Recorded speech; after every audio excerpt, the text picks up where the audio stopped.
Thank you, Debbie, and it's great to be with you all again today, opening this great conference earlier in the week, and having Jim Collins as our keynote speaker was just such a terrific way to get our event started.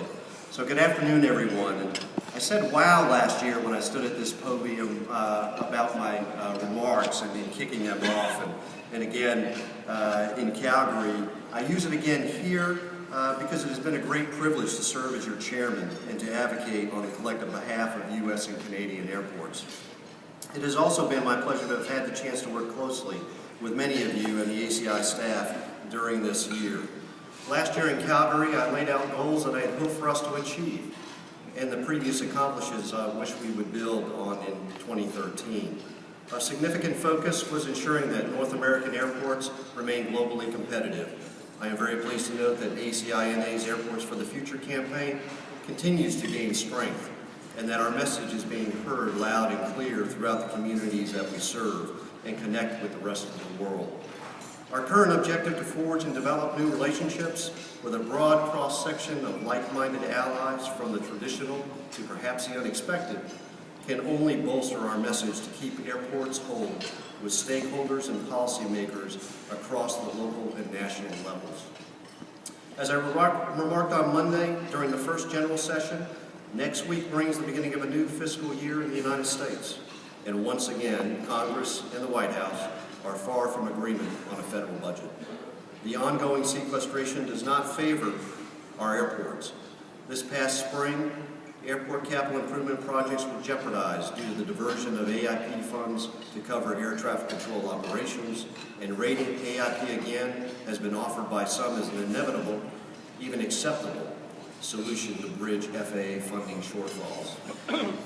Shortchanging U.S. airports today economically damages the long-term future of our nation and the commercial aviation industry we support on both sides of the border. While we continue to work diligently for an increase in the PFC user fee and indexing it for inflation, U.S. airports shoulder the eroding purchasing power of the PFC, and elements of NextGen remain at risk of delayed development and introduction. The federal stalemate also continues to subject U.S. airports to the alternative minimum tax penalty on private activity bonds, which only further drives up the cost of necessary capital improvement projects. But as I also remarked on Monday, we have accomplished quite a bit of which we should be proud of. We are beginning to change the conversation about airports and their fundamental importance to the overall North American economy. ACI-NA continues to pursue strong strategic relationships with DHS, TSA, CBP, Transport Canada, and CATSA, which are helping to translate into more efficient, risk-based security and facilitation programs and regulations. The prime examples of these are PreCheck, Global Entry, and Nexus programs, which have continued to expand in new airports in 2013. In addition, we continue to work with DHS, Transport Canada, and other countries to encourage these agencies to develop mutually recognized, trusted traveler programs so that more passengers can be served in the most efficient way possible. North American airport industry to better compete globally. Excuse me, I lost my place.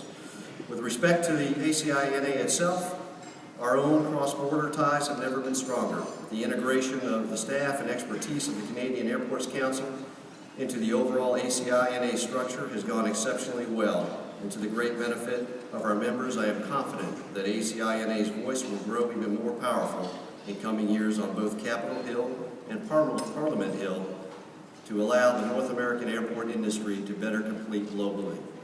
A major goal that I set out to accomplish this past year was to develop a 5-year strategic business plan for our organization.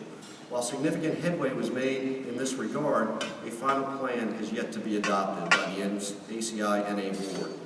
And my hope is that we will continue and complete this important effort, helping to set the future course for ACI-NA. I also indicated last year that we would set up focus groups and address certain services, conferences, educational offerings, etc., which we did with very positive results, including the decision to completely revamp the concessions conference in 2015. I wanted to ensure that as chairman this past year that I worked to build closer relationships with our world business partners and associates, as they are so key to the success of ACI-NA. I would like to recognize Kevin Dolio, and I'm not sure Kevin's here today, chairman of the World Business Partner and Associates Committee, as he and I made concerted efforts to reach out to each other and forge some new ideas to strengthen our partnership. As such, I believe I can say that significant headway has been made in this regard through our mutual efforts. In this first year of fully integrated U.S. and Canadian ACI-NA, it was my pleasure to attend several meetings throughout Canada. I truly found that so many of our airport and aviation challenges are not unique, but shared by all of us in North America, and that we have such a great opportunity to continue to learn from one another. This past year has also brought with it unforeseen challenges and opportunities. We saw some of our membership become extremely restless and frankly disenchanted with our organization. Significant efforts were undertaken to better understand and address the needs and desires of these members, and as such, they are all back on the ACI-NA team. But I believe it should be a lesson for all of us as to why our organization exists. It exists to serve our members. During the year, our president announced he was stepping down, which triggered numerous discussions and meetings amongst the board, ACI-NA past chairs, and World Business Partners and Associates past chairs, as to the type of leader we would seek. As we are underway with our search for a new president, you can be certain that the board selection will embody the excellence and expertise that will help the airport industry and ACI-NA continue to grow and prosper. We were also presented with a unique opportunity for our industry this year, as both ACI-NA and AAAE have leadership changes occurring. The simple flight path for each organization would be to continue conducting business as usual. However, I truly believe that this is the wrong path for our industry. There is no question that at a minimum, ACI-NA and AAAE need to work and coordinate together in a more cooperative fashion than in the past. But that is low-hanging fruit, and our respective memberships should expect more from the leadership of each organization. ACI-NA and AAAE leadership have met several times over the last 6 months to discuss various options to consolidate certain and or all services and functions of the two organizations over time. ACI-NA presented to AAAE a proposal that would take a bold step in this direction through the creation of a joint services organization, by both ACI-NA and AAAE, to represent the industry on federal affairs, both legislative and regulatory. It is a good idea. It makes absolute sense to have our industry represented by a single organization, a strong organization that can deliver the most efficient and effective services to its members. Both organizations need to find a way to do the right thing for the industry. As a member of ACI-NA, and if you are a member of AAAE, as I am, you need to use your voice to help initiate changes that will have a positive impact on our industry. I recently ran across a quote by Colin Powell that I think is very appropriate in this regard. It goes as follows: "No good idea succeeds simply because it's a good idea. Good ideas must have champions, people willing to believe in them, push for them, fight for them, gain adherence and champions, and press until they succeed." I think we have to be brave, and we have to take the appropriate steps to ensure that our industry is represented in a way in the future that will deliver the necessary results for all of us to be successful. But this will take people. It will take you being champions for the cause. Before I conclude, I need to thank the ACI-NA Executive Committee, Board, and staff for their unwavering support this year. In addition, I need to recognize my staff at the Greenville-Spartanburg Airport District, who went above and beyond during this past year, while much of my time has been spent fulfilling the role of ACI-NA Chair. I would like to extend my thanks to my Airport Commission members as well for their support and for allowing me to take time away from my day job to serve our industry.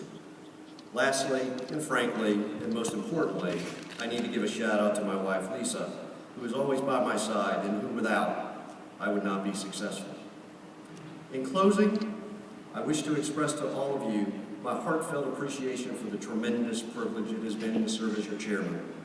The achievements and long-term strategies to ensure the future success of North American airports only can be accomplished with your support and guidance, and I look forward to helping advance ACI-NA's mission as the voice of airports in 2014 under the leadership of our new chairman, Mark Reese. Thank you very much.